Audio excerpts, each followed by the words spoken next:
और लेकिन हम कैसे हैं? थोड़े हैं। आज बैठे बैठे मैं सोच रही थी, सामने से साइनी लोग बोल रही थी कि आज हम लोग थोड़े हैं लेकिन फिर भी परमेश्वर की आराधना करेंगे। पीछे तो मैं नहीं देख रही हूँ लेकिन मन में लग रहा है कि इन लोग तो थोड़े होंगे, और अंदर में यही लगा कि इसीलिए शायद परमेश्वर की हमेशा हम लोग जानते हैं परमेश्वर की इच्छा क्या है कि उसके लोग उसके डेवरी में पाए जाए, उसके लोग उसकी महिमा करें। वारिस के चलते अब यदि उसके पास लोग नहीं आएंगे, वारिस देगा प्रभु? हाँ, नहीं देगा ना। उससे वो जान रहा है कि जिस बात से अगर लोग मेरे पास नहीं आते मैं क्यों करूं, वारिस क्यों दूं? देखिए वारिस से अब लोग नहीं आ रहे, उसका घर खाली हो गया है। सोचिए आशीष देगा प्रभु? हाँ, ऐसा होता है। तो इसीलिए अंदर ही अंदर मैं सोच रही थी, हालांकि प्रभु हमारा दयावंत है, वो हर परिस्थिति को जानता है, हमें जानता है, और वो अपने टाइम में जो वारिस देना है, दुख देना है, वो देता है।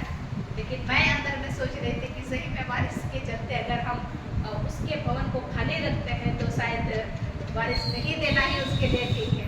यदि फिर वही धूप फिर बहाना हो जाएगा, फिर लगता है कहाँ रखेगा परमेश्वर, हम लोग को समझ में नहीं आता, क्योंकि गर्मी का भी बहाना होता है और बारिश का भी बहाना होता है। उसके बाद ठंडा का भी, बहुत ठंडा है, जल्दी नहीं उठ पाते हैं, वो सब चीज़ों का।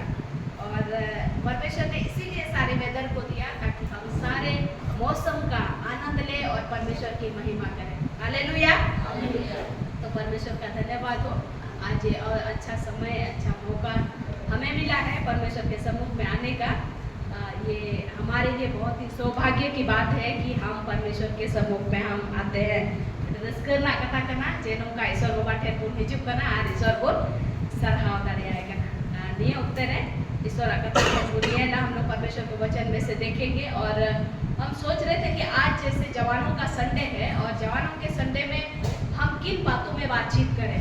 बहुत बार हम लोग मिक्स हो जाते हैं, जो भी है संडे है जवानों का, लेकिन सब तरह का संदेश देते हैं ताकि सब कोई आशीषित हो। और आज मैं उन्हीं बातों को सोच करके मैं सोच रही थी कि क्या दूँ। तो बहुत बार जिस तरह से अभी मतलब बहन बेबी बता रही थी कि बहुत बार हम मतलब अपने कामों में बहुत सारी चीज़ों को तो चाहते हैं लेकिन हम स्थिर नहीं हो पाते हैं। और स्थिर होने के लिए हमें क्या चाहिए? चट्टान चाहिए जहाँ पर हम खड़े रह सकें। तो उन्हीं के विषय में बातचीत करेंगे ताकि हम परमेश्वर में कैसे हम दृढ़ खड़े रह सकते हैं। क्योंकि जब तक कोई चीज़ में मतलब स्थिर हम नहीं रहेंगे तब तक क्या होगा? हम स्थिर नहीं रह पाएंगे। जैसे ये घर अगर खड़ा करना है तो इस घर के लिए क्या करना होगा? एक पक्का नींव को बनाना होगा ताकि, और ये घर अगर खड़ी है तो एक पक्की नींव पे खड़ी है, तभी हम इससे जब हवा आती है, तूफान आता है, तो पानी आता है तो हमें डर नहीं लगता है। क्यों? हमें पता है कि ये घर नहीं गिरेगा। क्यों?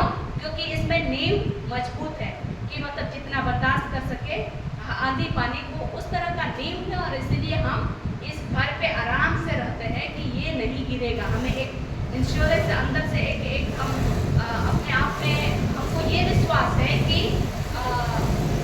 ये घर नहीं गिरेगा और हम वहाँ रह पाते हैं। तो आज के दिन में इसलिए हम चाहते हैं कि हम बहुत बार जवानों के जीवन को देखते हैं कि भटकते हुए कि हम लोग कभी सोचते हैं, सुनाई दे रहा है? तो हमें कभी कभी क्या लगता है,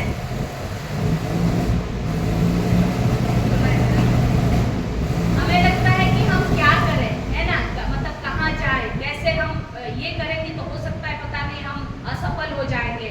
मुश्किलें आती हैं और उस समय में हम क्या करें। और इसीलिए हम चाहते हैं कि आप इस बात को जान लें, जब भी आप मुसीबतों में होते हैं, मुश्किलों में होते हैं, होने दें कि परमेश्वर में आप खड़े हो और दृढ़ खड़े हो तो आप एक विजयी को आप देख पाएंगे। हालेलुया।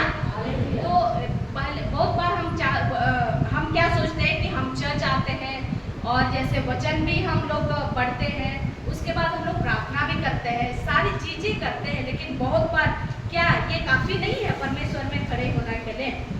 ये सारी चीज़ें तो अच्छी बात है ना कि हम बार बार चर्च आते हैं, प्रार्थना करते हैं, दुआ करते हैं, तो मतलब होना चाहिए कि परमेश्वर की सुरक्षा को हम महसूस करें, ये समझते हैं। लेकिन कहीं ना कहीं इन बातों से हम भटक जाते हैं, हमें याद नहीं रहता है कि किस तरह से परमेश्वर में एक स्थिरता से हमें बने हुए रहना चाहिए। हम उस बातों से कभी कभी हम मतलब भटक जाते हैं, दूर चले जाते हैं। तो हम बताना ये चाहते हैं कि शुरू में परमेश्वर ने आदम और हवा को जब बनाया तो हम लोग क्या देखते हैं, परमेश्वर ने आदम हवा को बनाया और उनको क्या ऐसे ही छोड़ दिया? उनको ऐसे ही छोड़ दिया?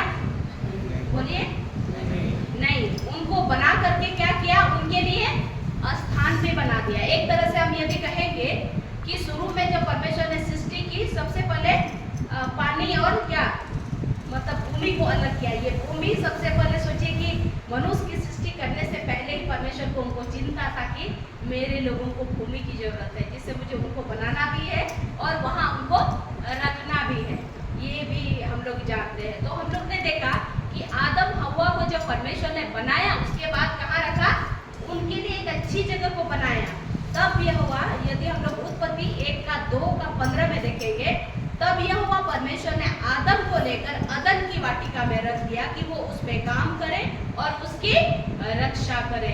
यानी कि परमेश्वर ने यदि बनाया तो ऐसे ही नहीं रख दिया, एक उनके लिए स्थान बनाया जहां वो रह सके और काम कर सके और वहां पर अपनी सुरक्षा में वो रह सके। हम लोग देखते हैं वहां पर परमेश्वर ने उनके लिए प्रबंध किया। तो हम लोग कुछ आगे यदि देखेंगे तो लेकिन ऐसा होता है कि वे लोग उस सुरक्षा से वहां से निकल जाते हैं, वहां पर नहीं होते हैं। तो मैं ये कहना चाहूंगी, क्या किसने गलती किया? परमेश्वर ने जबरदस्ती उनको निकाल दिया? जबरदस्ती निकाल दिया? मतलब यहाँ पर कौन खो रहा है? मनुष्य खो रहा है कि परमेश्वर खो रहा है? मनुष्य खो रहा है। तो हम लोग क्या देखते हैं कि उनको उसने सुंदर जगह में रख दिया और उसके बाद रोज दिन उसे शाम में आकर के परमेश्वर उनसे बातचीत करता था कि वो उनसे बातचीत करे, उनसे मेल मिलाप करे, रोज दिन होता था। लेकिन एक दिन ऐसा होता है कि परमेश्वर उनको जब आवाज देता है तो वो क्या कहने लगे कि हम क्या हुए हैं? छुपे हुए हैं। हम लोग यदि उत्पत्ति 3:8 में हम लोग देखेंगे, उत्पत्ति 3:8 इस तरह से लिखा हुआ है, तब यह हुआ परमेश्वर जो दिन के ठंडे समय वाटिका में फिरता था का शब्द उनको सुनाई दिया। तब आदम और उसकी पत्नी वाटिका के वृक्षों के बीच यहोवा के परमेश्वर से क्या हो गए? छिप गए। तो यहाँ पर हम लोग क्या देख रहे हैं? कौन छिप रहा है? मनुष्य छिप रहा है। और कभी कभी हम लोग क्या सोचते हैं कि जब भी मुसीबतों में होते हैं, पता नहीं परमेश्वर मुझे छोड़ दिया है, परमेश्वर मुझे भूल गया है, परमेश्वर मेरी नहीं सुनता है, परमेश्वर मेरी नहीं मदद करता है। हम उन सारे शिकायतों के साथ होते हैं। लेकिन यहाँ पर खास बात को हम ये बताना चाहते हैं कि परमेश्वर हमेशा हमारे साथ होता है। अगर खोया है तो कौन खोया है? मनुष्य खोया है। उसने उस जगह में रखा था जहाँ परमेश्वर ने उनको जगह दी थी, लेकिन उस जगह में परमेश्वर आ रहा है उनसे मिलने के लिए। अब छिपा हुआ कौन है? मनुष्य। उसको वहीं रहना चाहिए था, उसको वहीं पर रहना चाहिए था। तो रोज दिन परमेश्वर आकर के उनसे बातचीत करता था, उनसे मिलता था। लेकिन आज हम क्या देख रहे हैं? परमेश्वर वहां पर आता है और वे दोनों वहां नहीं है। और इससे हम यही बता सकते हैं कि यही हम सोच सकते हैं कि यहाँ पर परमेश्वर अपने जगह पे है, उनको वो रोज दिन आता है, बातचीत करता है, लेकिन अब छुपे हुए कौन है? मनुष्य छुपे हुए हैं। तो कभी कभी वही होता है कि हम और आप सोचते थे कि परमेश्वर ने मुझे छोड़ दिया, मुझे भूल गया, लेकिन ऐसी बात नहीं है। परमेश्वर ने यदि आपकी सृष्टि की आपके लिए जगह रखा है, वो आपसे मिलने के लिए वहां आएगा जहां पर उन्होंने जगह को नियुक्त किया। आज जैसे आज हमारा ये विश्राम दिन है, यहाँ पर हम परमेश्वर से मिलने आते हैं। आप नहीं आएंगे तो परमेश्वर कहाँ खोजेंगे आपको? तो बहुत जरूरी है कि जहाँ जगह है मिलने का, ताकि हम जगह, अगर घर में प्रार्थना का जगह अपने क्या जहाँ भी आप प्रार्थना करेंगे, मतलब परमेश्वर के एक संगति में रहेंगे, तो क्या होगा? परमेश्वर आपके साथ होगा और ये आपको नहीं लगेगा कि परमेश्वर मेरी नहीं सुन रहा है, बल्कि परमेश्वर आपके साथ है हर पल। हम हर एक को ये होना चाहिए कि परमेश्वर कभी नहीं छोड़ता है। उसने एक जगह जहाँ रखा है वहाँ आपको रखा है। अगर वो ढूंढेगा तो वहीं पर आता है, अगर वो नहीं मिलता है तब आदम और हवा जिस तरह से वे हट गए थे, वे दूर हट गए थे, ऐसे ही हमारे साथ भी होता है कि परमेश्वर हमें ढूंढता है कि कहाँ पर हम अपने लोगों को खोज सकते हैं, जहाँ पर हम प्रार्थना दुआ करते हैं, जहाँ वचन की सेवा होती है, परमेश्वर उस जगह पर अपनी उपस्थिति को यदि दे रहा है, हम नहीं रहेंगे तो फिर परमेश्वर वहाँ हमको नहीं मिलेगा। और इसीलिए कभी कभी हमको ऐसा लगता है कि कहाँ हमें जाना चाहिए, हम फेलियर हो रहे हैं, हम असफल हो रहे हैं, मेरे साथ परमेश्वर खड़ा नहीं है। खड़े परमेश्वर है हमेशा, हम ही उससे दूर चले जाते हैं। और इसीलिए चाहिए कि हम हमेशा परमेश्वर जिस तरह से चाहता है उनके पास रहने के लिए हमें वहाँ रहना चाहिए। और जिस तरह से हम लोग ने देखा कि आदम हवा के लिए एक अच्छी जगह को बनाया, हम और आपके लिए भी उन्होंने एक अच्छी जगह तैयार की है जहाँ वो हमसे मिलना चाहता है। हमें चाहिए कि उसके लिए हम अपने आप को तैयार करें कि यहाँ पर परमेश्वर मुझसे मिलने जा रहा है। जब भी हमारे पास कोई सामान होता है और हम खोजते हैं, कहाँ खोजते हैं? सबसे पहले तो कहाँ रखी भी है वहाँ खोजते हैं, है ना? जहाँ रखी भी है वहाँ खोजते हैं। अगर नहीं मिला तो क्या आप भटक गए कि वो सामान अलग जगह चला गया? आप वही हैं, आप तो वही आदमी है, वही खोज रहे हैं। खोया हुआ क्या है? आपका सामान है। परमेश्वर वही है, मतलब आपका सामान ही आपने ये जगह अगर रखा है तो आप यहीं पर आएंगे। अगर खोया है कोई सामान तो क्यों खोया? क्योंकि वो सामान अलग जगह पे चला गया है। वही है, हम यही बताना चाहते हैं जवानों को कि हमें मतलब परमेश्वर ने सही जगह पे रखा है। अगर हम परमेश्वर अगर लगता है कि मेरी नहीं सुन रहा है, मेरी नहीं सहायता कर रहा है, तो ऐसी बात नहीं है। परमेश्वर हमेशा आपके साथ है। भटक रहे हैं तो कहीं ना कहीं आप कहीं मतलब उस ट्रैक से कहीं दूसरे जगह तो नहीं है जहाँ पर आपको लगता है कि परमेश्वर मेरे साथ खड़ा नहीं है। ये बातें कभी कभी होती है, तो ये हमें बातों को ध्यान देना चाहिए कि परमेश्वर मेरे साथ खड़ा है कि नहीं। आइए हम लोग निर्गमन उसका 33 अध्याय देखेंगे।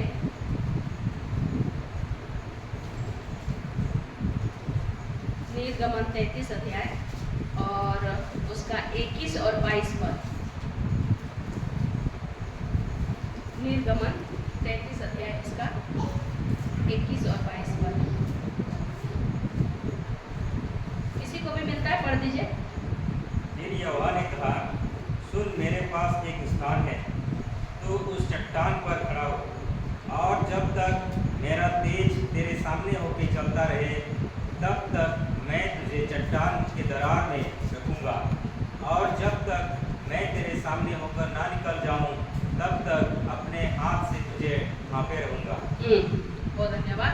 अच्छा, यहाँ पर हम ये बताना चाहते हैं कि ये बातें परमेश्वर बोलता है मूसा से, और ये उस समय की बात है जब परमेश्वर ने मूसा से कहा कि तुम इजराइलियों को लेकर के कहाँ निकलो? कनान देश की ओर निकलो। और उसके बाद ये सारी चीजें हो चुकी है। ये कनान से इजरायली लोग मिस्र की उस गुलामी से निकल चुके हैं, और बहुत सारी मुसीबतें उनके सामने में आती है। लाल सागर आती है, फिर उसके बाद जैसे ही जाते हैं तो कुछ कुछ उनको खाने की असुविधा होती है, बहुत सारी बातें हैं, ये सारी हो रही है। और उसके बाद उनको क्या लगता है, मतलब जब वो इजरायली लोग मिस्र की गुलामी से निकल रहे थे, ऐसे ही नहीं निकले, अपने उस सच्चे परमेश्वर को उसने अनुभव किया। वहां पर उसने देखा कि परमेश्वर मेरे साथ है, हमारे साथ है, वो हमें सुनता है। मतलब इस बात को उन्होंने देखा, क्योंकि बहुत सारे 10 विपत्ति के बाद वहां से इजरायली लोग मिस्र की गुलामी से निकलते हैं। और जैसे ही वहां से निकलते हैं तो उसके बाद रास्ते में जब जाते हैं तो तुरंत थोड़ा सा मुसीबत क्या आया, उनको क्या लगता है कि परमेश्वर ने हमें क्या क्या है, छोड़ दिया है। इतनी बड़ी मुश्किल मुसीबत से उनको निकाला है, और तुरंत थोड़ा सा भी कुछ भी बात होती है उनको लगता है कि परमेश्वर हमें छोड़ दिया है। और उसके बाद हम लोग क्या देखते हैं, जब सीनै पर्वत के लिए मतलब मूसा जाने वाला था, उसके मतलब चला गया तो परमेश्वर से बातचीत करने के लिए, तो जब थोड़ी सी देर हो जाती है, ये लोग ने कहा मूसा तो चला गया, हमारा अगुआ चला गया, अब हमारे साथ कोई नहीं है। और इसीलिए उसने क्या किया, गहना जमा किया और उसे क्या निकाला, बछड़ा को निकाला, मतलब सोने का एक बछड़ा बनाया। उसके बाद उनकी सेवा करने लगे, अपने उस जीवित परमेश्वर को भूल गए। उसने भूल गया कि किस तरह से परमेश्वर वो सामने उनके सामने में इतने आश्चर्य कर्म को किया और उनको उस मिस्र की गुलामी से निकाला। और उसके बाद पूरे रास्ते में हम लोग देखते हैं कि उनकी किस तरह से मदद करता है, अपने बस्ती को देता है।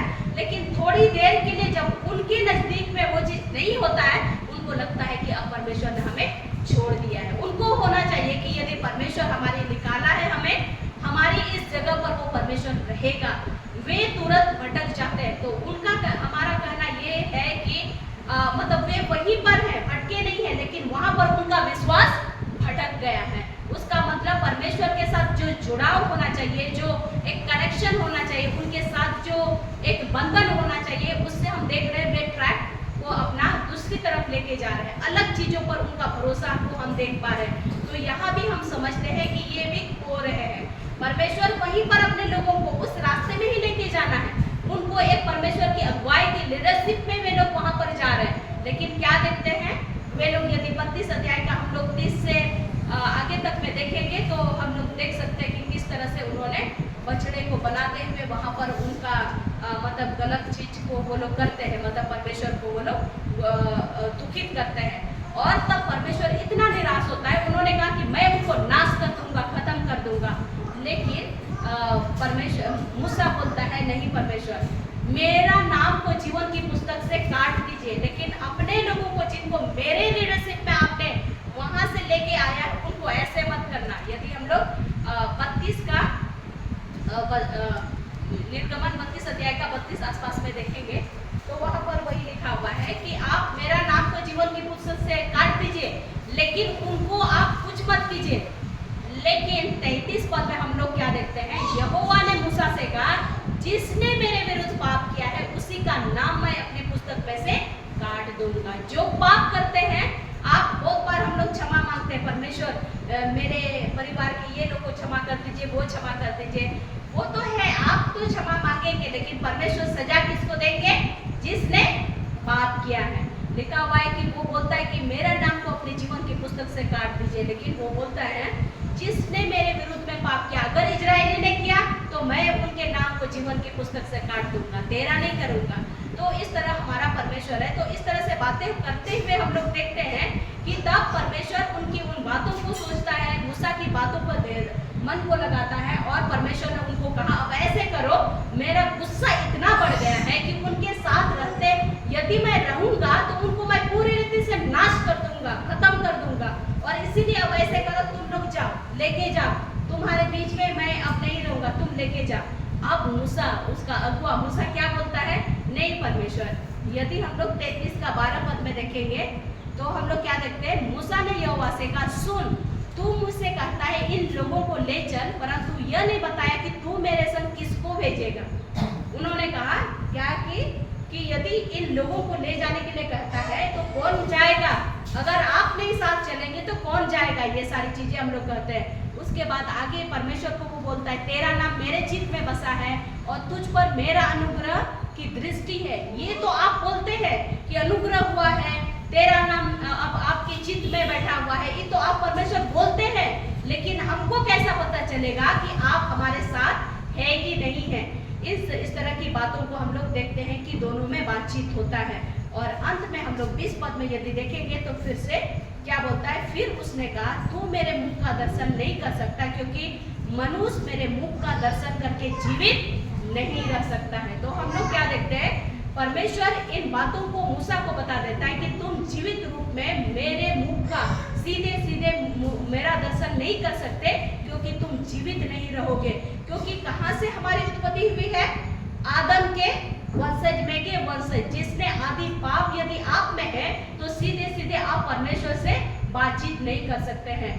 कुछ जगह पर यदि परमेश्वर को हम लोग देखते हैं कि मूसा से बातचीत करता है तो सीधे फेस टू फेस बात नहीं करता है, वो बादल के रूप में उसको घेर लेता है और आमने सामने की आवाज के साथ बातचीत करता था। ये चीजें हैं, लेकिन फेस को तो नहीं देख पाता था।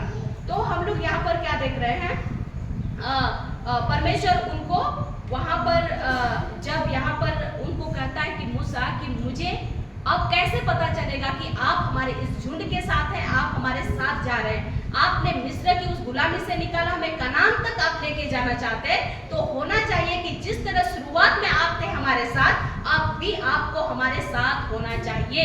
ये चीजें हम लोग देखते हैं वो कहना चाहता है, लेकिन परमेश्वर उनको इसीलिए छोड़ देना चाहता है क्योंकि इन्होंने गलत काम को किया है। मतलब परमेश्वर ने छोड़ा नहीं है। हम एक तरह से कहेंगे इजरायली भटक रहे हैं, इसलिए परमेश्वर की उपस्थिति को वे लोग महसूस नहीं कर पा रहे हैं। उनको लग रहा है कि अब परमेश्वर हमें बीच रास्ता में मार देगा, अब हम खत्म हो जाएंगे। अब मूसा को भी डर लगने लगा कि इतने 6 लाख लोगों को 6 लाख या 60,000 6 लाख मतलब 6 लाख है, वो हम लोग उत्पत्ति 12 अध्याय में शायद होगा। तो वहां पर इतने लोगों की अगुवाई करना, इतनी बड़ी लोगों को अगुवाई करना मूसा के लिए कितना डर की बात है। यदि परमेश्वर साथ नहीं चलेगा तो क्या होगा, मेरे लोगों का विनाश होगा, मेरा क्या होगा, मैं कैसे करूंगा, मतलब पूरा डर से जाता है। परमेश्वर की उस उपस्थिति को वो समझ रहा था, लेकिन अब अकेला महसूस कर रहा है, मैं क्या करूं ऐसे समय में कि इतनी बड़ी भीड़ को लेके जाना, उसके बाद उनकी अगुवाई करना, उनके हर एक नीड्स में उनकी सहायता करना, उनकी जरूरतों में, क्योंकि वे लोग को रास्ता में पानी नहीं मिलता था, वे पूरा चिल्ला देते थे, पानी नहीं है क्यों लाया, अच्छा तो होता मिस्र में ही मर जाते, या खाना नहीं है, मीट नहीं मिल रहा है, अच्छा तो होता वहाँ कुछ भी था तो लहसुन खा के कुछ तो थे वहां पर, हम लोग अच्छा रहते थे। कुछ भी थोड़ा सा मुश्किल में वे लोग मूसा को डांटने लगते थे। अब यहाँ पर जब मूसा को परमेश्वर ने कहा कि मैं अब तुम्हारे बीच में नहीं रहूंगा, तुम लोग चलो, तो इतना डर जाता है मूसा, और वो सोचता होगा कि अब मैं क्या करूंगा ऐसे परिस्थिति में। नहीं, परमेश्वर वो बहुत परमेश्वर से कहता है कि नहीं, आप जब तक साथ नहीं चलेंगे तब तक मैं उनको आगे नहीं लेके जाऊंगा। तब इन सारी बातों के साथ हम लोग देखते हैं परमेश्वर ने कहा कि फिर 21 पद में हम लोग क्या देखते हैं, परमेश्वर क्या कहता है, फिर यहोवा ने कहा सुन, मेरे पास एक स्थान है, यहाँ तू उस चट्टान पर खड़ा हो। हालेलुया। तो परमेश्वर ये जान रहा है कि ये लोग अपने आप में सक्षम नहीं है कि मेरे सम्मुख में खड़ा हो सके, इसके लिए परमेश्वर ने एक स्थान को बनाया है। शुरू से ही आदम हवा के लिए एक स्थान को बनाया, वो उनसे बातचीत करता था, उनसे वो मिलता था और रोज दिन अपनी संगति को करता था, अपनी महिमा को लेता था वहां पर। और आज भी जब ये इजरायली लोग भटक गए हैं, उनसे दूर हो गए हैं, परमेश्वर ये चाहता है ताकि उनके साथ एक अच्छी संगति को करे, और इसीलिए फिर से गलत कामों में तो ये लोग भटक जाते हैं, ये परमेश्वर को छोड़ करके दूसरी चीजों की आराधना करते हैं। और इसीलिए परमेश्वर ने जब मूसा ने विनती किया परमेश्वर से कि नहीं, आपको हमारे साथ चलना होगा, तो हम लोग क्या देखते हैं, क्या कहा, फिर यहोवा ने कहा सुन, मेरे पास एक स्थान है, यहाँ तू उस चट्टान पर खड़ा हो। तो परमेश्वर ने एक स्थान को फिर से बनाया उस चट्टान पर खड़े होने के लिए, जहां पर से तुम मुझसे क्या कर सकते हो, बातचीत कर सकते हो। हालेलुया। तो वो चट्टान हम लोग क्या देखते हैं, और जब तक मेरा तेज तेरे सामने होके चलता रहे, तब तक मैं तुझे चट्टान की दरार पर रखूंगा, और जब तक मैं तेरे सामने से होकर ना निकल जाऊं, तब तक अपने हाथ से मुझे ढांपे रहूंगा। तो हम लोग यहाँ पर क्या देखते हैं, परमेश्वर अपनी महिमा को यदि वो चाहता है तो चाहता है कि उसके स्थान में होकर के हम उसकी महिमा को करें। वो चाहता है कि वो स्थान में हम उस चट्टान पर खड़े हो जहाँ पर से वो अपनी महिमा को हमें दिखाना चाहता है।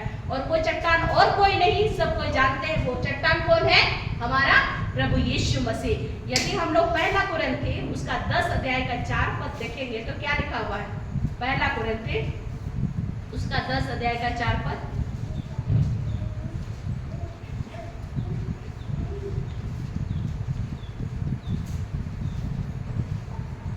पहला कुरिन्थी 10 अध्याय उसका 4 पद। और सब ने एक ही आत्मिक जल पिया, क्योंकि वे उस आत्मिक चट्टान से पीते थे जो उनके साथ साथ चलती थी, और वह चट्टान मसीह था।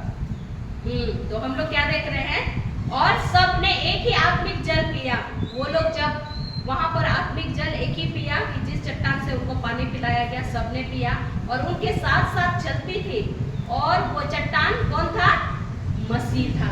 कौन था वो, मसीह था, हमारा यीशु मसीह।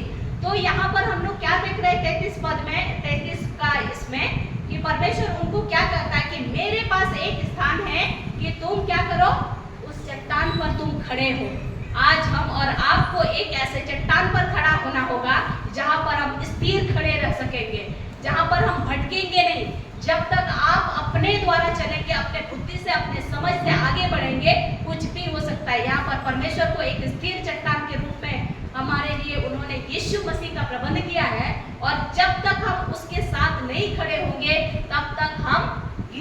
रहेंगे, हम खोते रहेंगे।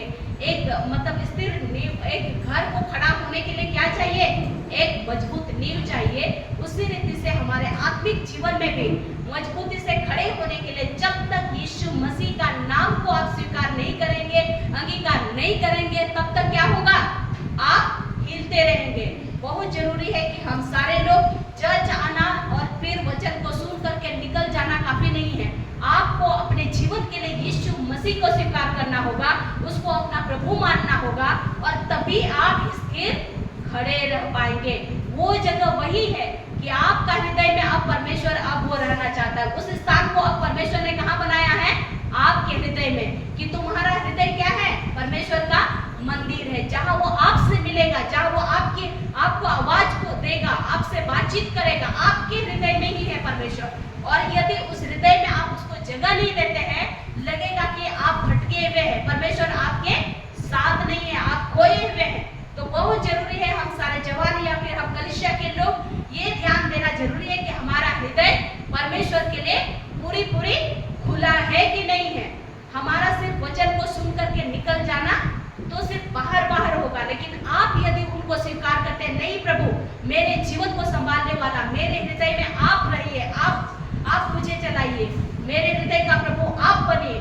और जब वो आपके हृदय में वास करेगा, वो यीशु रूपी चट्टान में जब आप खड़े होते हैं, तो आप देखेंगे आप फिसलेंगे नहीं, आप गिरेंगे नहीं, क्योंकि परमेश्वर आपके साथ रहेगा। हालेलुया। आइए हम लोग प्रकाशित वाक्य उसका 3 का 18 पद देखेंगे।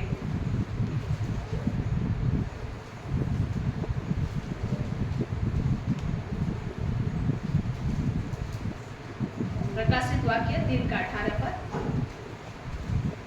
इसीलिए मैं तुझे सम्मति देता हूँ कि आग में तया हुआ सोना मुझसे मोल ले कि तो धनी हो जाए, और श्वेत वस्त्र ले ले कि पहनकर तुझे अपने नंगेपन की लज्जा ना हो, और अपने आँखों में लगाने के लिए सुरमा ले ले कि तू देखने लगे। हालेलुया। तो यहाँ पर हम लोग क्या देखते हैं कि जब आपको लगता है कि हम गिर रहे हैं, बहुत सारी बातें हैं, जवानों के साथ बहुत सारी समस्याएं हैं। क्या क्या समस्या होता है? कभी कभी होता है कि आपका पढ़ाई वाली समस्या कि प्रेशर रहता है, उसके बाद आपका पीयर प्रेशर, आपके दोस्त का जो खिंचाव रहता है, आप दोस्त लोग जो बोलते हैं उस बात को काट नहीं सकते हैं। आपको लगता है कि अगर मैं दोस्त के साथ नहीं चला गया तो वो मुझे दोस्ती नहीं करेंगे, वो मेरे साथ नहीं रहेंगे। इसलिए जब भी आपको बुलाया गया, आप ये नहीं देखते कि वहाँ खराब है कि अच्छा है, लेकिन आप वहाँ पर खींच करके चले जाते हैं, क्योंकि आपको पता है कि उनके साथ अगर नहीं रहने से मेरा बाद में वे लोग मुझे दोस्ती नहीं करेंगे। तो एक तरह का प्रेशर रहता है जवानों के पास कि पीयर प्रेशर। अब आप अपने प्रिय उस दोस्त के प्रेशर में मतलब कुछ भी चीज, अगर वो लोग पी रहे हैं कोई भी चीज, तो तुमको भी करना पड़ेगा, नहीं तो बोलेंगे क्या क्या बोलेंगे। इसीलिए थोड़ा बहुत चख लेते हैं, कभी कभी होता है। तो मुझे विश्वास है कि हमारे कलीसिया के बच्चे नहीं करते हैं, लेकिन कुछ बातों में इस तरह से होती है कि पीयर प्रेशर किस तरह से आपको परमेश्वर में बने रहने से किस तरह से आपको गिरा सकता है। आपका पढ़ाई वाली बात, इतना प्रेशर होता है कि इतना पढ़ाई, फिर ये फिर वो, उसके बाद जॉब, जब आप थोड़ा सा पढ़ाई को कंप्लीट कर लेते हैं, उसके बाद आप